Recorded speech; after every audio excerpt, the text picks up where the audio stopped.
Hi, my name is Paul Vasquez, and this is November 2022, Veterans Day weekend. And I thought this would be a useful time, even though Veterans Day has passed, we're still in the midst of Veterans Day weekend. People still celebrate the day. And I thought it would be a useful time for me to talk about a little bit of research that I published with a co-author earlier this year. Often when people think about Veterans Day, they probably think strictly about the military sacrifice that veterans have made, fighting, serving overseas, in some cases dying, on behalf of the United States and its national interests. But our research looked at a slightly different topic, but very much related to the first, which was the ways in which veterans can be involved in the efforts on the parts of others to gain greater civil rights. And so the research I'm going to talk about today came from an article that I co-authored with a guy I had the pleasure of knowing while he was at UCF, Walt Napier, who worked with me. I teach at UCF in the School of Politics, Security, and International Affairs, and we collaborated on an article titled Band of Brothers or Band of Others, Rhetoric, Veterans, and Civil Rights Fights in Germany and the United States. Our research that was published in Armed Forces and Society online back in February basically addresses the question of under what conditions does military service help marginalized groups achieve greater rights and protections. And you can kind of think of this if you're kind of thinking of some ways of trying to think about the question. You might think possibly about the movie Glory that came out several decades ago about African Americans serving in the United States Army during the American Civil War. That was the movie with Matthew Broderick and Denzel Washington and Morgan Freeman, where they were kind of using many of them were interested in serving in the military, at least in part because there was the thinking that it would help them improve the lot of their race, because it would allow them to gain greater respect and acceptance for having sacrificed on behalf of the Union. That's obviously a very, far back example from previous centuries. If you wanted to think about this in a more contemporary or recent context, back in 2016, during the first presidential run for then candidate Donald Trump, one of the things that came up in that election was the question of imposing a ban on Muslim immigration to the United States. And one individual who became very prominent during that period of time was a gentleman named Khizr Khan and his wife, who had a son who had served in the U.S. Army and had been killed in Iraq and received military recognition and awards for his service and his sacrifice of giving his life ultimately for the war. And Mr. Khan basically made the argument that based on the kind of service that his son had done, it merited Muslims greater acceptance within the United States, so that people wouldn't be thinking about banning people strictly based on the religion, their religion, or the religion of the most prominent religion of the country that they come from. Now, as a political scientist, most of the focus of our research was in response to some earlier scholarship that had been published by a guy named Professor Ronald Krebs at the University of Minnesota. And in his work previously, he had argued that the main way that military service can help people from marginalized groups or disadvantaged groups to get better treatment in a country was over the role of rhetoric and how rhetoric played out in a particular country. And in his research, he really kind of downplayed the role of things like institutions and institutional socialization, how being part of an organization that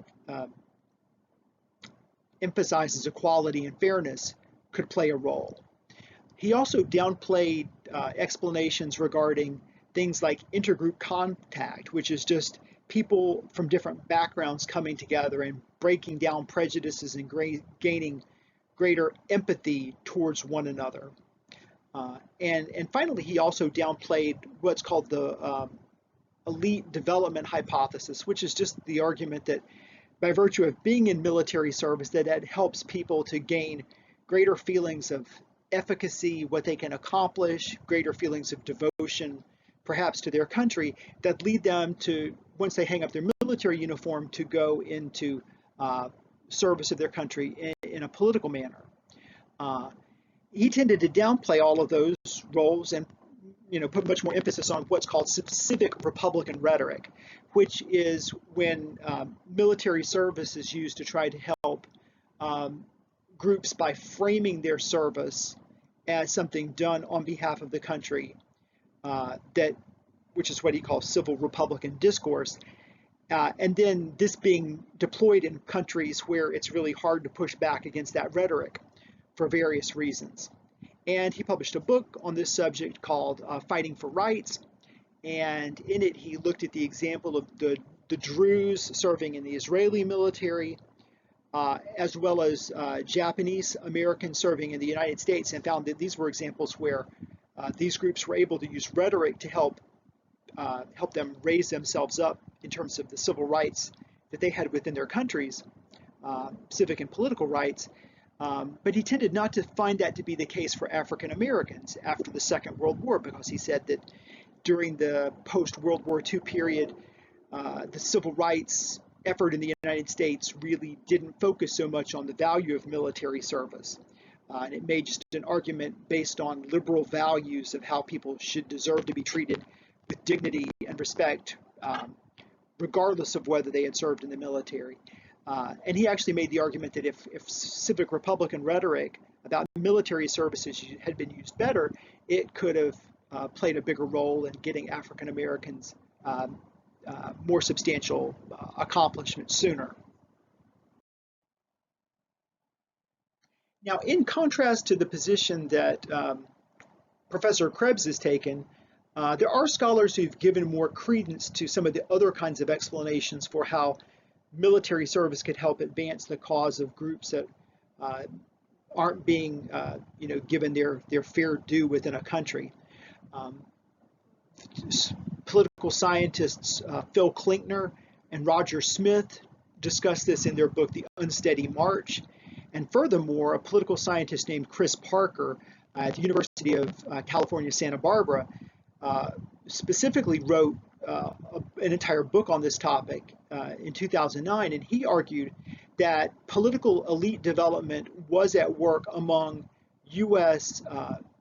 Black veterans who had served during World War II, and that for many of these people, for many of these men and women, by virtue of their service, that they felt that they were due better treatment from their country. And he calls this Black republicanism. So it's the idea that having served in defense of the republic, that these people felt like they were due to be treated equally. And in fact, there had been a campaign prior to the U.S. getting heavily involved in the Second World War called the Double V campaign, which was encouraging African Americans to volunteer for military service coming from within the African American community, arguing that by serving in World War II that they could help to not only defeat fascism overseas, but also racism at home.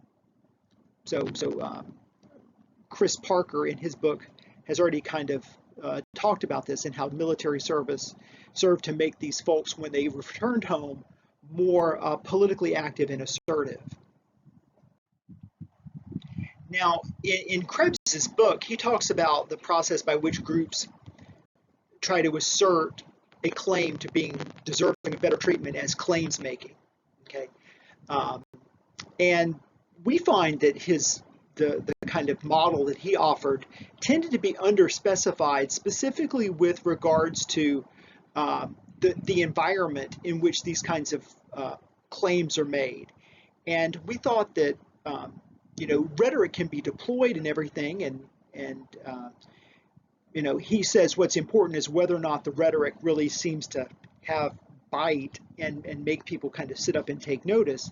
But he didn't really kind of say much about what those kinds of conditions were that would create that environment that was favorable for allowing that kind of rhetoric to really get traction.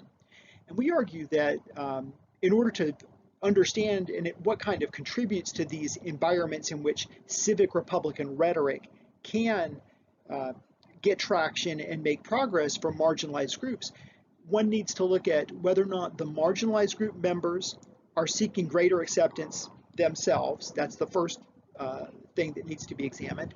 Secondly, is whether the majority group status is substantially declining relative to the minority group seeking improved treatment. And I'll explain why that was another factor that we claimed is important to look at.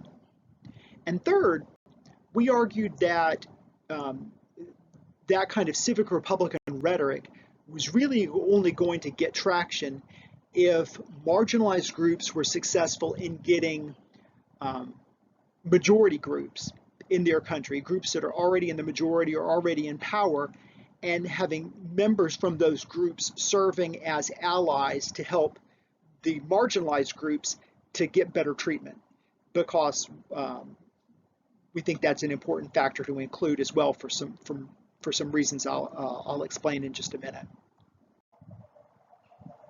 So now I'm going to say a little bit more about the causal logic behind those three conditions that I mentioned previously that we think are important for allowing civic Republican claims to really get traction and help groups to improve their lot based on having served in the military. The first condition I mentioned was that the minority group has to be involved themselves in terms of pushing for greater rights based on their military service. And their actions are what we believe to be, as important because this is going to be these are going to be the groups that are aggrieved, that feel mistreated, and it's them and their service that are really going to be pushing things along. And furthermore, we know that when people get frustrated, when their expectations aren't realized, that often this can engender protests, as political scientists like Davies and Gurr back in the 1960s argued could happen. So based on kind of their logic as well as some of the other research that's come along, we believe that the expectations of the aggrieved group are important. Secondly, we argue that minority group status is important to look at because if the majority group is declining relative to the minority group along kind of different socioeconomic dimensions, this could be counterproductive for the minority group or the marginalized group getting better treatment. And the reason for that is social science research has shown that if a majority group is starting to backslide and a minority group is starting to improve its status, that can create all kinds of hostility and violence between groups if one group is seen as bypassing another. And so in that kind of environment, if that kind of thing was going on, we would argue that it would be unlikely, unfortunately, for groups to be able to get better success, because if conditions of a majority group are declining, it's really going to be a very hostile environment for the marginalized group to get any better treatment, because there's already all kinds of discontent and angst there. We don't argue that that's desirable, of course, but unfortunately it appears from the social science research that would be the sad result of that kind of a situation, where sometimes success on multiple dimensions at the same time could be very, very difficult to achieve. And lastly, we argued that it was important to study military veterans from the majority group, because these are the kinds of people who are most likely to have shared kind of formative experiences with people from minority groups or other groups. These are people that are going to be in a unique position to kind of attest to the civic Republican virtue of people from marginalized or minority groups, and that they can kind of serve as a bridge to the majority group civilians who haven't served in the military to say, hey, look, I've lived with these people, I've worked with them, I know what their values are. They're important, that they deserve to be treated better. So they can be an important conduit for that. And furthermore, there's social science, political science research that shows that oftentimes for minority groups to get um, to get success and to get better treatment, that it's important for them to mobilize resources. And those resources can come in terms of a variety of things. They can come in terms of things that are tangible, like money, but they can also come in terms of political power and also gaining allies. So a variety of resources are oftentimes necessary for groups that are on the out to get better treatment. And so that's why we look at this relationship between majority and minority group veterans. So let's deal with the older of these cases first and look at the case of German Jews after the First World War, trying to use their World War I military service as a way of trying to achieve greater rights and inclusion in Germany. And it's clear in this case that there were German Jews who very much tried to document their military service. There was a group called the Committee for War Statistics that collected data on German Jews and where they had served and awards, medals they had received, and things of that nature. There was also a group called the Reich Federation of Jewish Front Soldiers that very much kind of recognized people for their military service, and that was very important to them, and tried to advance the cause of Jews in Weimar Germany. So there was certainly that effort to promote the rhetoric of civic republicanism that Krebs talks about. But then when we look at questions like, did German non-Jews retain their pre-war socioeconomic advantage relative to Jews post-war, we find strong evidence that suggests that this was not the case. While we don't have data to conclusively prove this point, it certainly appears that would be the case based on what we know about the German army before the First World War and after the First World War. So prior to the First World War, in the late 19th century, the German army was a very highly vaunted and respected institution. They had achieved military victories over Austria and also over France. There was much status, economic advantages, pension, military connections that were very beneficial to people who had served in the German military.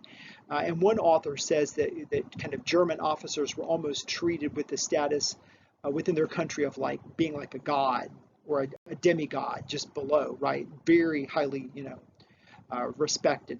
By contrast, German Jews during that same period and even during the First World War were deprived of opportunities to serve in large numbers as officers.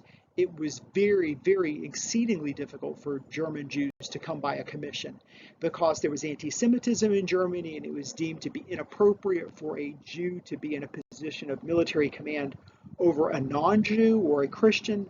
And so therefore, if Jews were going to succeed, especially in the officer corps in Germany, which would be, the most prominent way to succeed, that option was just not there. It was foreclosed. So for German Jews to be successful, they had to find other avenues. And so they went into areas like commerce, industry, engineering, science, academia, and things of that nature. Okay.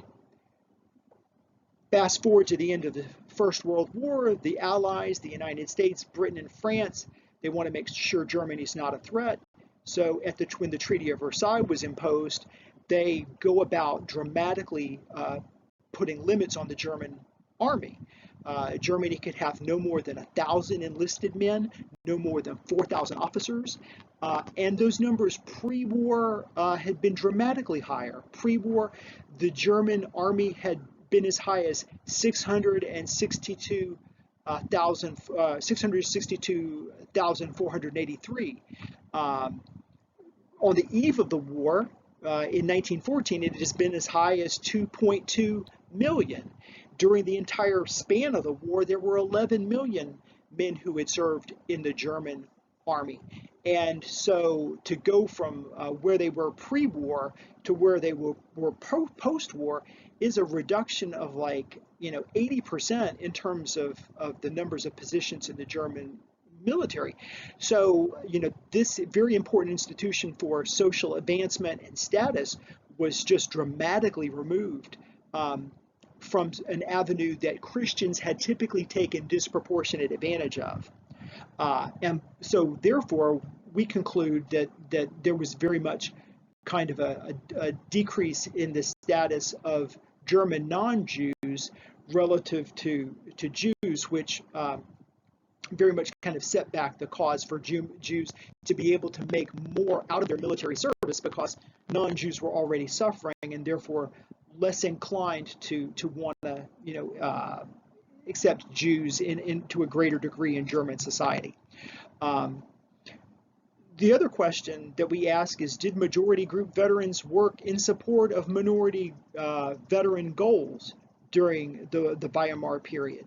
And we find that that was clearly not the case, and especially within military veteran circles.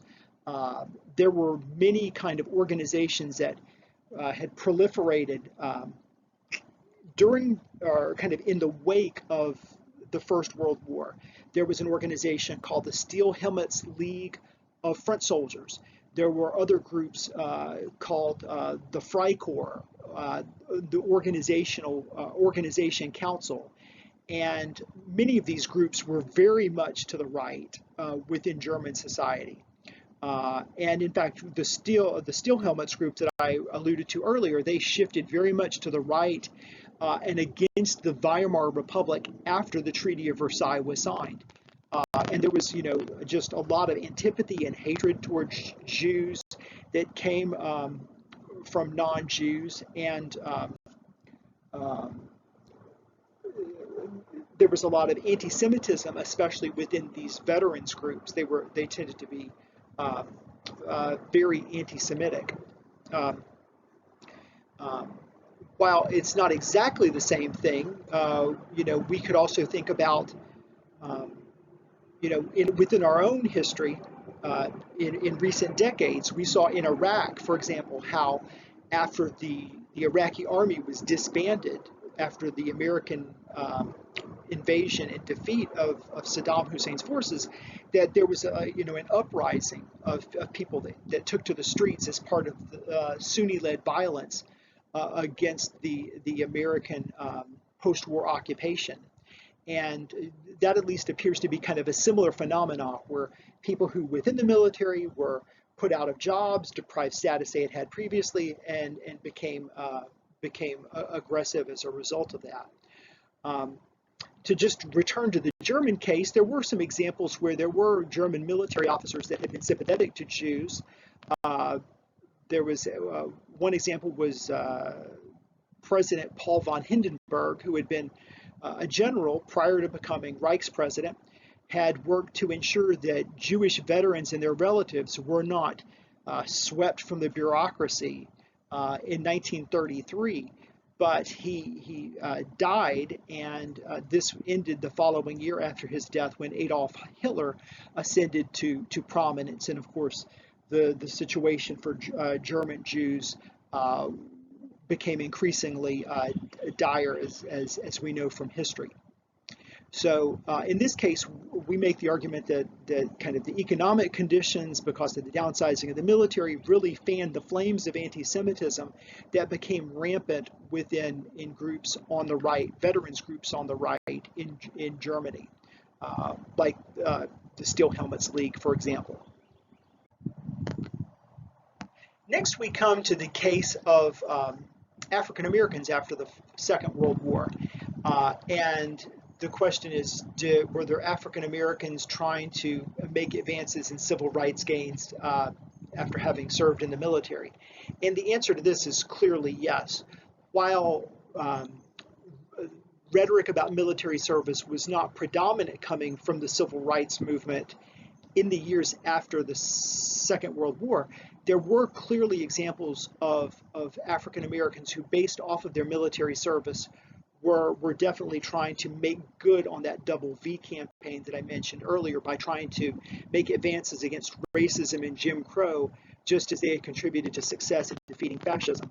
And this is kind of best exemplified in the form of specific individuals who had served in the military. And I'll talk about them here kind of on the next few slides. One way in which African Americans contributed to the civil rights movement was unintentionally. After the Second World War came, there were veterans that returned and were sometimes the subject of violence, sometimes even while they were still in their military uniforms. This kind of thing has been documented in the movie or in the PBS documentary, The Blinding of Isaac Woodard, which was an event that was kind of embodied in this period of violence that some Black veterans were experiencing when they returned home. After having demonstrated their contributions to the country during the Second World War, the idea of going without Black soldiers following the Second World War was something that became increasingly difficult for the United States, especially with the kind of Cold War responsibilities that the United States was taking on. And in this environment, one gentleman who kind of used the overall contributions of African Americans to push for greater civil rights was a gentleman named A. Philip Randolph, who was actually from Florida, from up near Palatka, before moving to the north. But he was very much involved in the labor movement. He had been the founder of the Brotherhood of Sleeping Car Porters, which was a union for railway workers, and he was also a civil rights activist. And in fact, he was one of the instigators behind the March on Washington, which we most oftentimes associate with Reverend Martin Luther King. But in fact, it was A. Philip Randolph who was one of the people behind the scenes pushing for that movement. Well, when Harry Truman starts talking about needing to reinstitute the draft after World War II, A. Philip Randolph applies pressure to Truman and says, well, if you're going to institute a draft, it's going to need to be in a desegregated military. Otherwise, I'm going to encourage African Americans to resist the draft. And so, having contributed as they had during the war, it was very difficult to think about having a military going forward where it would rely entirely on whites in order for the United States to take on its kind of global efforts during the Cold War. Now, there were also men who had come back, Black men who came back from the Second World War, who became very much directly involved in the civil rights efforts in the United States. And to some degree, this probably gets overlooked by many people because of the role played by, Reverend Martin Luther King Jr., who was not a military veteran. But there were military veterans that were kind of more, to use a metaphor, they were kind of more like foot soldiers in the civil rights movement. So, for example, the first Black man to integrate the University of Mississippi, James Meredith, had been a World War II veteran. Also, Medgar Evers, who had been the first NAACP field secretary in the state of Mississippi, who was ultimately and sadly assassinated in 1963, had been a World War II veteran. Other World War II veterans who contributed to the push for Black civil rights after the Second World War were Carl Rowan, who had been a naval officer during the Second World War, and later became a prominent journalist that covered civil rights, in addition to going on to become a U.S. ambassador to Finland. Another veteran from the Second World War was Hosea Williams, Reverend Hosea Williams, who had been a member or a leader with the Southern Christian Leadership Conference, who had helped to lead the march from Selma to Montgomery in 1965, along with John Lewis, in addition to his being involved in various other civil rights movements. That's one of the things that he's better known for. So it's clear that even though Reverend Martin Luther King did not have a military background, there were individuals like these men and others who were African Americans who had served in the war who very much were pushing for civil rights. Now, to look at the second criteria in our framework, the question of, were whites retaining their pre-war socioeconomic advantage relative to African Americans in post-war America, the answer to this is yes. And that doesn't mean that blacks were not improving socioeconomically, but rather that whites were continuing to prosper economically and educationally to a greater degree, or at least staying ahead of where African Americans were relatively. So, for example, during the post-war period, African American veterans had access to things like the GI Bill, which certainly were advantageous for them. Unfortunately, there was a huge disparity between the historically black colleges that in many cases were only available to them because of Jim Crow segregation, as opposed to the flagship institutions, especially in the American South.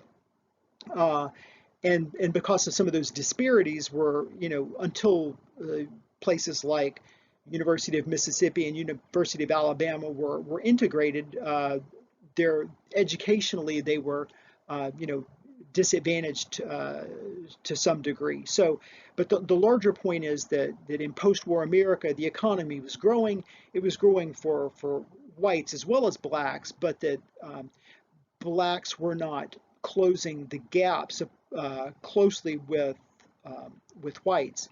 Now, we don't argue that that was a good thing, right? You could say, well, people need to improve economically as well, but unfortunately, as I mentioned earlier, research indicates that when groups are improving and surpassing other groups or closing the gap, that it can make the majority group feel very nervous and unfortunately threatened, which can make other kinds of progress, like civil rights progress, difficult to come by. And so certainly there was no big backsliding here socioeconomically for whites, the same way there had been for German Christians that no longer had the goose that laid the golden egg, so to speak, that was the German military for them. Now, the last question we asked with regards to the African American case were about white veterans. Were they supportive of their African American minority veteran colleagues? And while certainly there were rank and file, or not rank and file, but people who had served in the military who were whites who continued to be racist and supportive of segregation, there were very important allies that African American civil rights activists were able to work with in the White House. And that doesn't mean that they were always the most willing. Oftentimes they had to be pushed, they had to be cajoled, they had to be, pestered by civil rights leaders. But nonetheless, if one looks from President Truman through President Eisenhower, through President Kennedy and President Johnson, all four of those leaders oftentimes responded in ways that promoted the cause of civil rights. The clearest example of this probably is President Truman, who, as I alluded to earlier, desegregated the military when pushed by people like E. Philip Randolph, and went beyond that to shaping, kind of creating the first U.S. Civil Rights Commission, and putting a lot of rhetorical emphasis behind the cause of civil rights, even to a greater degree than Franklin Delano Roosevelt had ever done. And Truman has, by historians, been given a lot of credit for for doing this in a post World War II era. Now, some people have said, well, this was all just, a matter of domestic politics and a matter of trying to be popular with African Americans. But it's important to point out that there were those calculations weren't always necessarily obvious, and sometimes pushing for the cause of civil rights meant there was backlash. This, like the way Harry Truman. He pushes for civil rights, but then he gets the Dixiecrats, led by Strom Thurmond, who bolt the party and try to run for the White House on their own. So it wasn't always clear that it was always going to be purely a matter of addition and not something that had potential political downsides for them.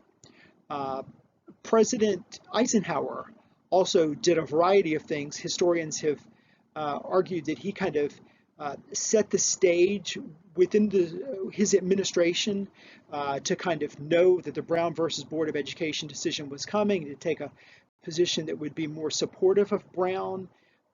And of course, he used military force to help integrate the schools in Little Rock, Arkansas, and in fact signed the Civil Rights Act of 1957, which had the effect of kind of raising expectations of civil rights workers.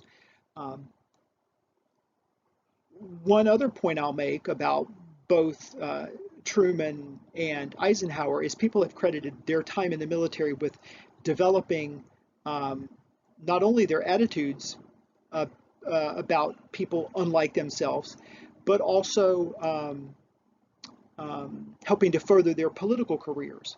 So in the case of Truman, he had served in the National Guard during World War I, and while he never served alongside African Americans, he did serve alongside Catholics in an era when he himself, as a Baptist from rural Missouri, was serving alongside in a unit primarily populated by Irish Catholic guys from Kansas City. He kind of a little more bookish, them a little more maybe gregarious, and this was actually the first environment in which he was ever elected to office. He was actually elected as the executive officer of his National Guard unit because that was the way they did things back then, and kind of the degree to which he was kind of accepted by these people and put into a position of leadership, even though he had different religious beliefs during a time where there was hostility at times between Protestants and Catholics. Historians have indicated that this created a degree of empathy for people who are in minority groups because within his unit he was kind of a bit of an outsider. He was also once in office, or he's able to ascend to office in part because of friends he had who were veterans. When he was first running for office, there were veterans who went out and helped provide physical protection for his political campaign. He continued to be very involved in veterans groups, and those kind of helped him during his political ascent through Missouri politics, in which he sometimes forged friendships with people that became important to him later because through his military ties and military connections. Historians have also indicated that President Eisenhower, his attitudes towards African Americans were shaped in part by people who he had served with during the Second World War, including a personal aide who he remained very close with, who was an African American gentleman, even long after he had left the military. And clearly, Eisenhower, having been one of the military architects of the victory over the Nazis, and was seen as very much kind of putting him in position to be able to run for higher elected office. Now, in the case of Presidents Kennedy and Johnson, both of those gentlemen also served in the Second World War. John Kennedy was known for having performed valiantly in the U.S. Navy in terms of helping rescue fellow sailors during a very famous episode involving PT-109. And this was something that he helped to use on the campaign trail in West Virginia to help overcome anti-Catholicism that was prominent in America back then, saying, hey, if I was good enough to let the Navy, if I was good enough for the Navy to allow me to serve as an officer in the war, and I had all other siblings who served and in fact died during the war, shouldn't we be worthy of running for office?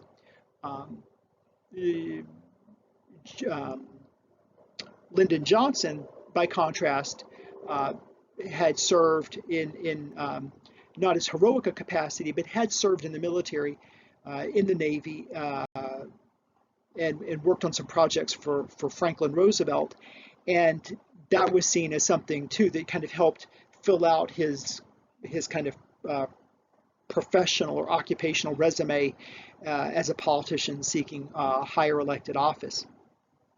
Now, both of those men were not so much influenced by intergroup contact, because the historical record indicates that they were both fairly broad-minded about the subject of race.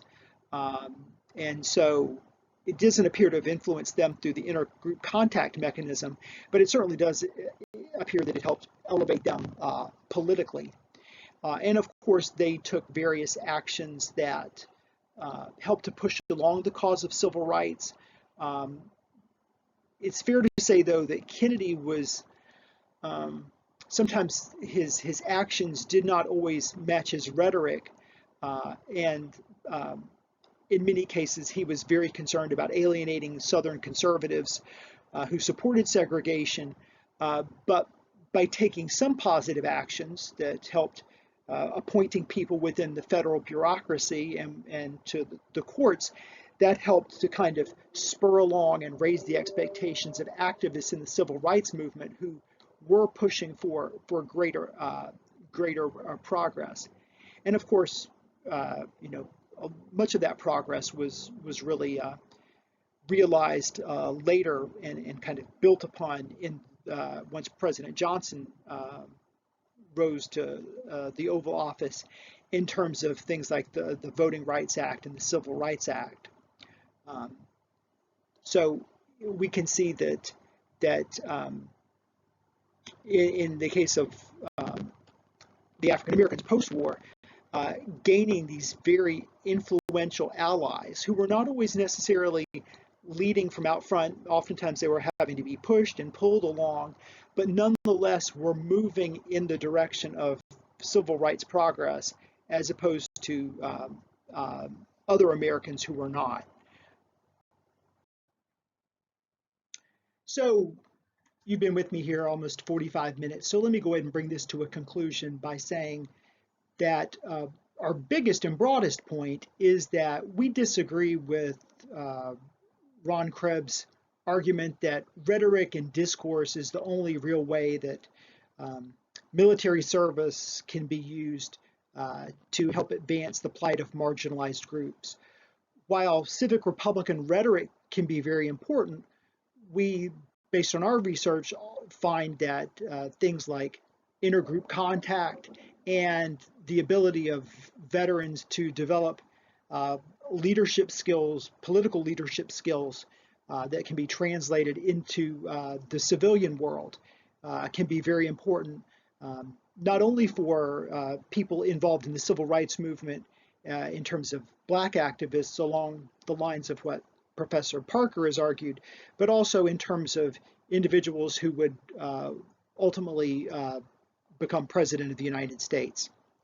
With regards to the specific cases, we argue that the Treaty of Versailles' dramatic demobilization of the German army, in which non-Jews had been prominent, likely exacerbated and intensified anti-Semitism within Germany, because of feelings that German non-Jews were falling behind where German Jews were, because non-Jews had benefited so much from the military structure within Germany. We also, in the case of the African American experience, find that one assertion that Professor Parker makes in his research, that white veterans were unaffected by military intergroup contact, um, while that may be true to some degree, it doesn't appear that it was true certainly in the cases of President Truman and President Eisenhower, based on their military service. And furthermore, with regards to Krebs's argument, we can see how the presidents who were elevated to the White House, or the people who were elevated to the White House in the within that first 20 years after the end of the Second World War, were indeed men who were advancing to that office in part, to a greater or lesser degree across cases, but nonetheless advancing on, based on their military records. So these things that are apart from discourse, but maybe in the background of the real world political makeup of the country at the time, are important to be aware of. So hopefully this is kind of added on to maybe what people know about the relationship between military service and civil rights, and things that, while not on the battlefield themselves, kind of manifest and echo years later within their respective countries. Anyway, thanks for joining me, and I hope you got something out of this. Take care. Before I sign off, let me hasten to add that if anybody is interested in reading much, much more about this topic than what I could put into this video lecture, you can access the article itself through the web link above. It was published with the journal Armed Forces and Society, so you would access it through their website. If you have a university affiliation and can access it through a university library, that would be an easy and cheap way for people to access it. If you don't have one of those, then it would be behind a paywall and you would have to pay for it. But hopefully, if you're really interested in it, it would be worth your time and the money. I will hasten to add that even though I published this with the journal, I get no kind of commission from publishing with them, let alone for people accessing the article. So I just mention this just to pass it along for informational purposes. But thanks for listening, and I hope this has been helpful. Take care.